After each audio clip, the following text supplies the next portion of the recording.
It was the time of resurrection. It was the time when the earth was broken and the little seeds came out. It was the time where the old mystics in Europe celebrated the feast of the mustard seed, the little seed that was very small, the heart, which was from sometime to be a great tree that would shade the universe. Celebrated the feast of the mustard seed, the little seed that was very small, the heart, which was from sometime to be a great tree that would shade the universe. So the beginning of the new opportunity for regeneration was the resurrection of the sun god at the vernal equinox. Now this was carried over into theology and brought into contact with many different legends and myths in all parts of the world. But in every one of these different systems, the actual sense of the matter was that the human being in his own growth passes from conception to birth, and in passing from conception to birth fulfills the first part of his journey. He then is born, and the birth, the physical birth, is the beginning of the journey through the chambers of initiation. It is at that point that the entity begins to unfold the potential. Here the small twig of acacia is revealed. It is shown that the life is there, that in the winter it appeared to die, but it was not dead, it sleepeth, and it comes forth again. And in the life of every individual, when sorrow, misery, destruction, evil things plague the life, make it seem very difficult, by quiet contemplation of realities, we all discover that there is in us the germ of an immortality that cannot perish. But that when we really desire and start a conscious journey towards truth, at that moment the little seed within ourselves begins to build the inner life for us. The seed becomes the tree of the soul, as it was called by Bhimi. So we can start out on all the problems and processes of life. And we are not shown what to do or told exactly. We have the experience of our ancestors. We have three great directives to help us. One of these directives is observation, to see what is happening in the world. Another directive is experimentation, to try a thing and see if it works. The third one is tradition, the gift we receive as a legacy from our ancestors, who have passed through all kinds of experiences and problems. If we are able to use these three instruments, they will guide us, or guide the sun, from the vernal equinox to the summer solstice. It will then bring into play all of the labors of life, for it is from the time of the planting to the time of the harvest that the individual must guard his properties, must sacrifice his time and energy to protect the crop which he hath planted. The farmer, therefore, is most busy in those months in which it is necessary for him to prepare for the harvest that is to come. Therefore, in life, young people must prepare for the harvest of the years. Those starting out must build for the future. And in each instance, the great supreme power to achieve that which is most necessary or most desired lies in the dedication of the individual to the principles of his religion. Actually, therefore, the ancients didn't have religions just the way we have them. They didn't have so much formalization. Most religions of antiquity were religions of joy. There were very few sorrows in the religions of ancient peoples, because they believed so firmly in the reality of good that they even accepted troubles and tragedies as testings of good, of means of strengthening. Adversity tempers the steel of the human soul, making it strong in emergencies.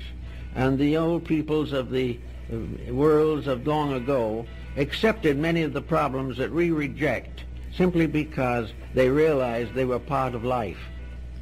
So in this part of the testimony, we go back again to the temples, and we find that the disciples take these initiatory vows and begin the journey through the three primary degrees of initiation. And the sun does the same thing.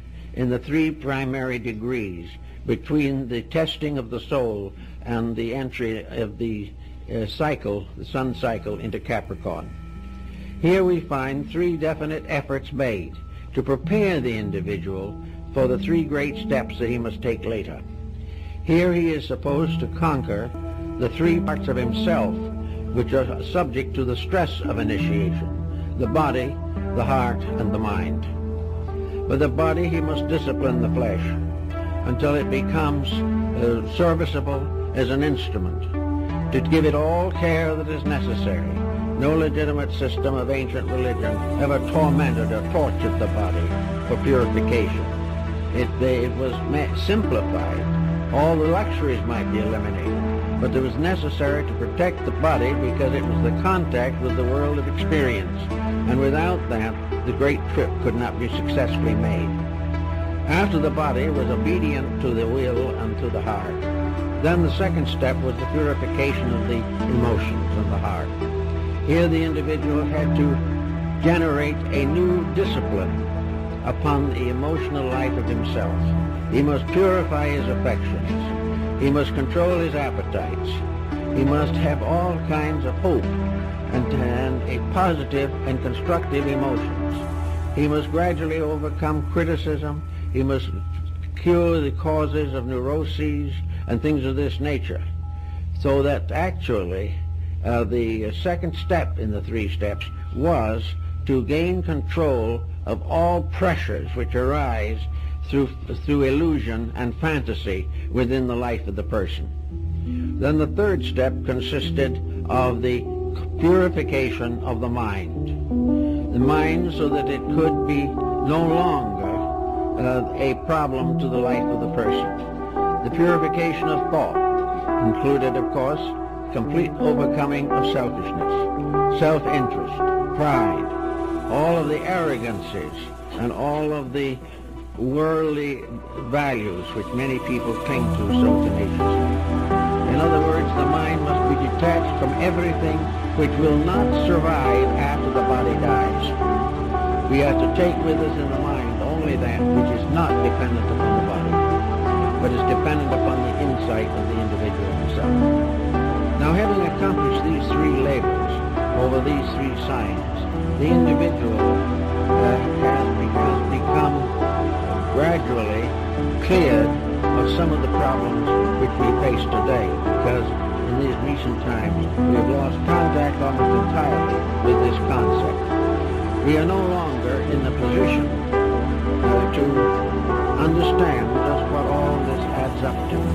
But one thing we do know is that gradually so-called progress has destroyed the integrity of millions and millions of people.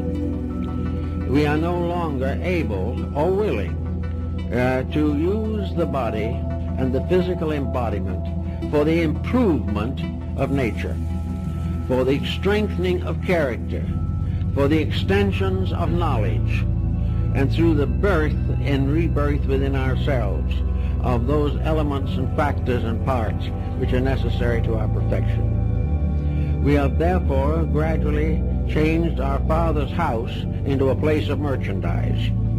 We have taken it and we have disfigured the entire purpose of evolution. We have failed to recognize the real reason for the gift of the sacred year. For a year is a period set aside for the growth of beings. It has something to do every year in repeating and repeating the evidence of what is necessary. The year becomes the great teacher of each person, if that person will be observant of what happens during the months of that year. He will also gradually come to recognize that the loss of the memory of the past at Cancer, when he enters the gates of oblivion, this loss is restored to him at Capricorn. And as he brings his life into perfect order, the whole pattern of his life will be revealed again. He will remember, whereas previously he forgot.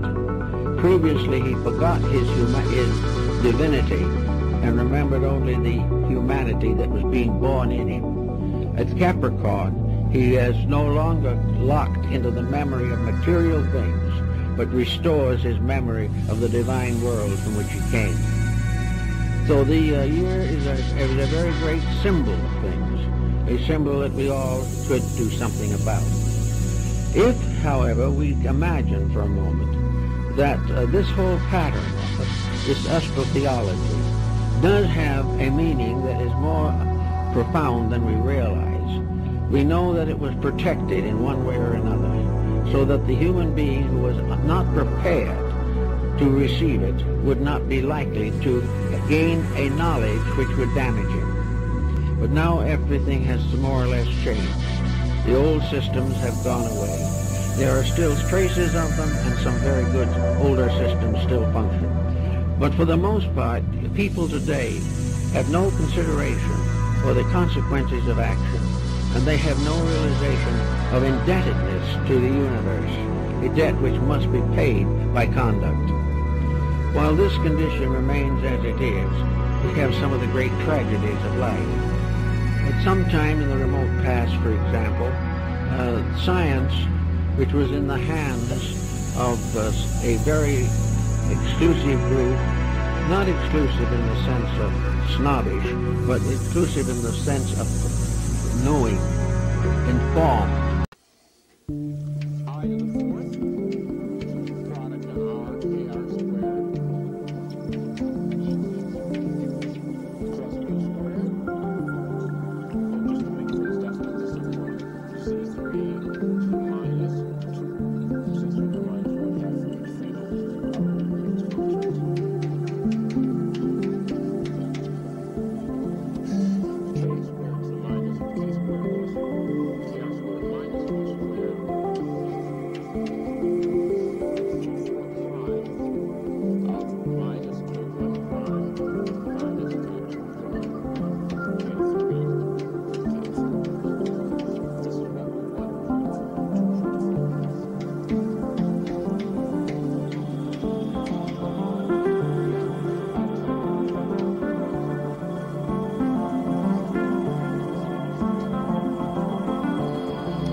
matter for the 4-point function because I to the fourth is minus I to the fourth.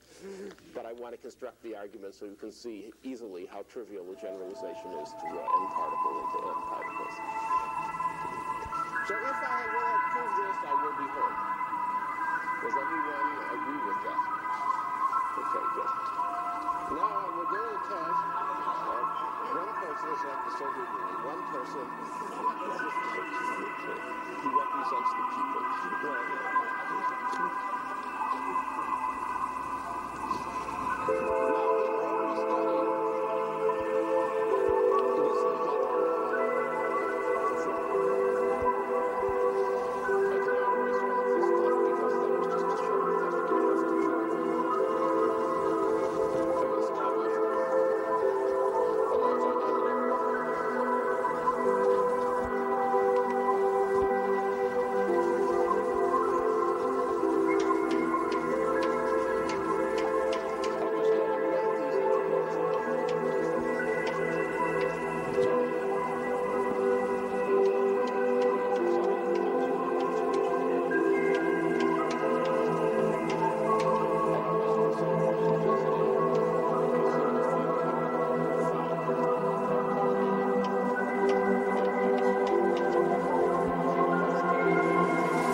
principles of his religion.